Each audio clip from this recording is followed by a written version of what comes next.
إِنَّا نَحْنُ نَزَّلْنَا الذِّكْرَ وَإِنَّا لَهُ لَحَافِظُونَ.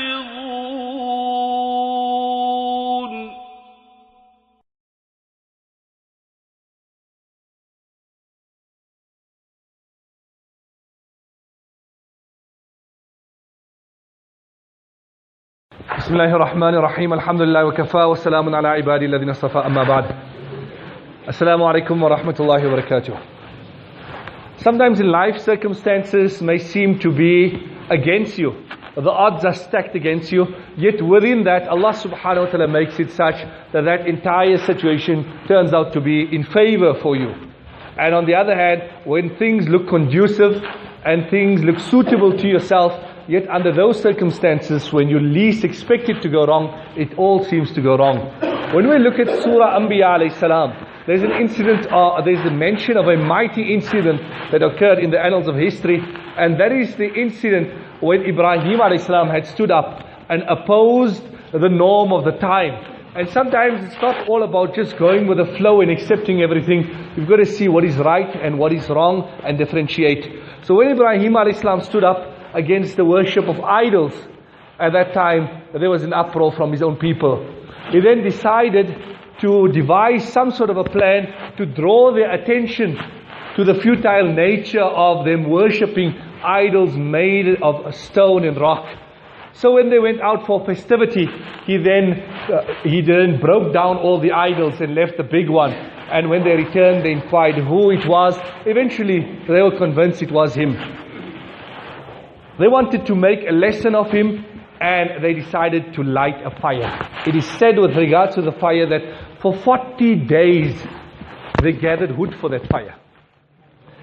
Women who could not get children, they would go to the fire and they would make a vow, and they would say that we will stoke this fire if we are granted a child.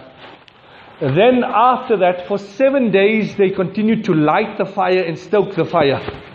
Eventually it became such a blazing fire that if a bird had to fly over it, it would be roasted immediately. Now the problem was how to get Ibrahim into the fire. They were perplexed because it's such a huge fire. How are you going to get him in? You can put him on the side maybe, but you can't go close yourself. So Shaitan comes in the form of a human, and he suggests that you catapult him into the middle. So Ibrahim alayhi salam is fired, and he lands into the middle of the fire. At that moment, it is as though the entire heavens and the earth had come to a standstill. And the angels, the wind, the sky, the clouds is calling out, "Oh Allah, your Khalil, your beloved, your friend, look at his condition. What's going to happen?" So Allah subhanahu wa ta'ala then asked them that, "What do you want to do?" So the angel who's in charge of water says, "Give me permission and I'll go help him." So he comes to Ibrahim alayhi salam, the angel, and says, "Law shi'ta akhmadtu an-nara bil ma." If you want, I will extinguish the fire with my water. And Ibrahim alayhi salam asked him that, "Did you come on your own or Allah sent you?" And he says, "No, I've come on my own." He said, "La hajata li lak." I have no need for you. Then the angel in charge of the wind comes to him and says, "If you would like, I'll blow this whole fire out. Tayyartul ma, I'll blow it away." And again he asked him, "Did you come on your own? Or you came with instruction and are you sent by Allah?" He says, "I came on my own." He says, "I have no need for you." And then he makes a dua and he says, "Allahumma anta al-wahid fi as-sama wa ana al-wahid fi al-ard. Laysa ahadun ya'buduka ghayri. Hasbi Allah wa ni'mal wakeel." Oh Allah, you the only deity in the heavens, and I'm the only one on the earth that truly worships you. There is no one else who worships you on the earth. Hasbi Allah wa ni'mal wakeel. Allah is sufficient for me, and He is the best of guardians. And with that, what happened after that? قُلْنَا يَا نَارُ كُونِي بَرْدًا وَسَلَامًا عَلَىٰ إِبْرَاهِيمَ.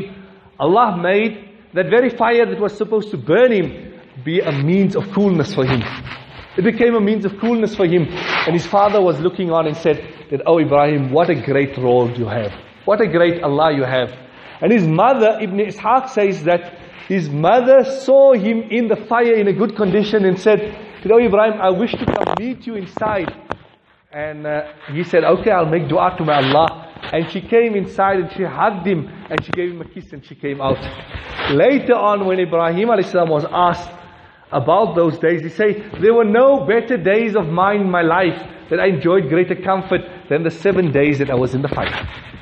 So that is how things change. What seems to be against you, yet Allah subhanahu wa ta'ala can make it in favor of you. And these are the very words that the Muslim army, when they were facing the mighty Quraysh, the kuffar outside Makkah. In fact, it was at the plains of Badr, where everything was against the Muslims. At that time, إِنَّ النَّاسَ قَدْ جَمَعُوا لَكُمْ فَاخْشَوْهُمْ فَزَادَهُمْ إِيمَانًا. That they spoke amongst each other and they said the enemies have gathered. At that time they were covered with fear. They were fearful what's going to happen. At that moment the Muslim army said, Hasbunallahu wa ni'mal wakeel. Allah is sufficient for us and He is the best of guardians.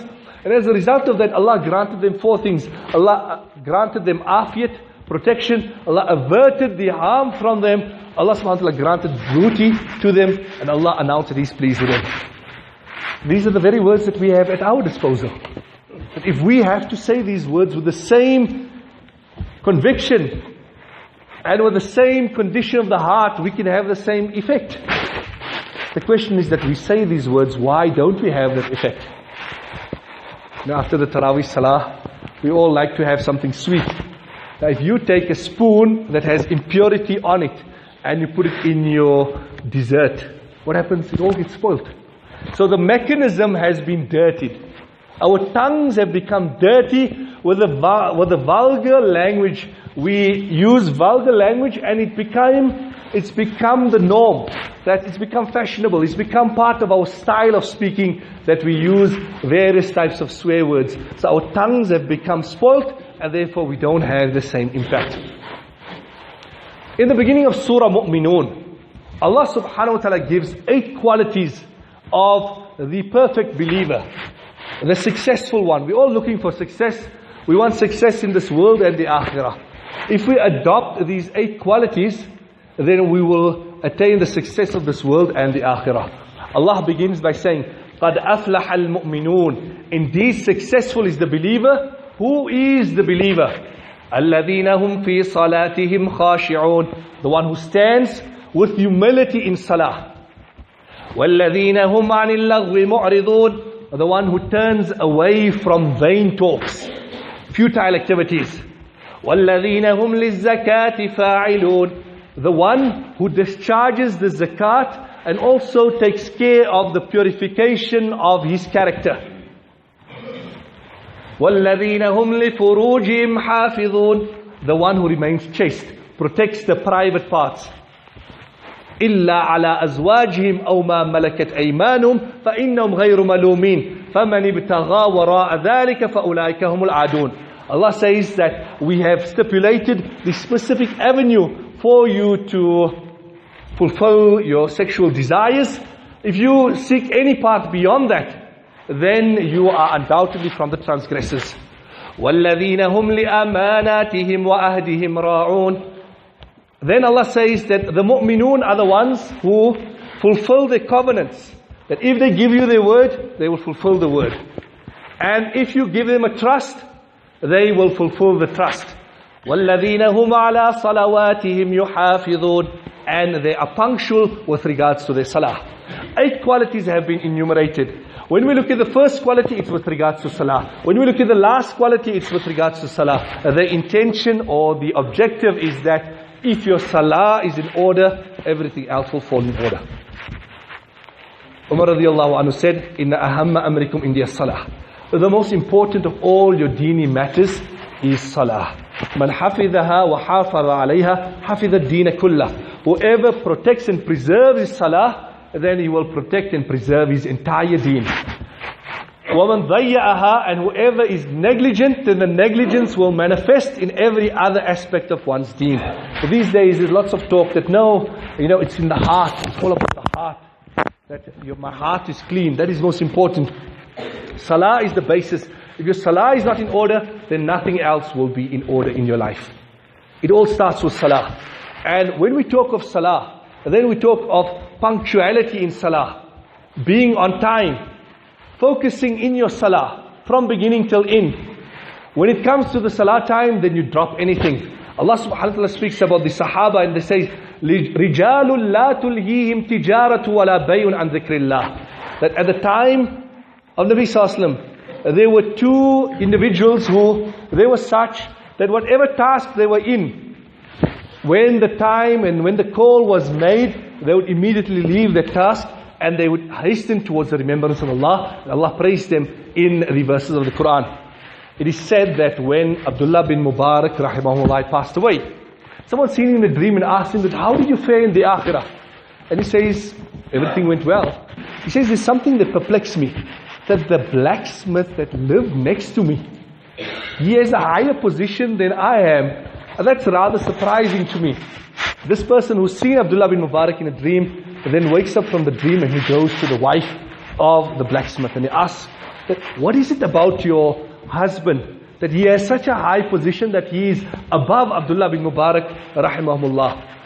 He says that, I don't know anything about what he did, but what I can tell you is that in the middle of the night he would wake up and he would see Abdullah bin Mubarak on his roof performing the tahajjud salah. And he would say that, look, I don't have the strength. I'm a laborer, I've got to chop the iron the entire day. So I don't have the strength to perform tahajjud salah the entire night. And he would say in his heart that, oh Allah, if I had the free time, I would also engage in this. And the other thing is that when he was busy chopping his iron, and when the azan came, if his hammer was in mid-air, he would not even go through with that knock. He would stop immediately there and he would leave it. And those are the two reasons why he's been granted this high position. So, first and foremost with regards to our salah is that we need to make a promise to Allah that we will endeavor under all circumstances to perform our salah with jama'ah in the masjid. That should be the first and the basis of our reformation and going forward. That let us make this undertaking that I will always try under all circumstances to be in the masjid at the time of salah and perform my salah. We need to make some undertakings for the sake of Allah, and inshallah like that Allah subhanahu wa ta'ala will grant us goodness. Wa sallallahu ta'ala ala khayri khalqi Muhammad wa ala alihi.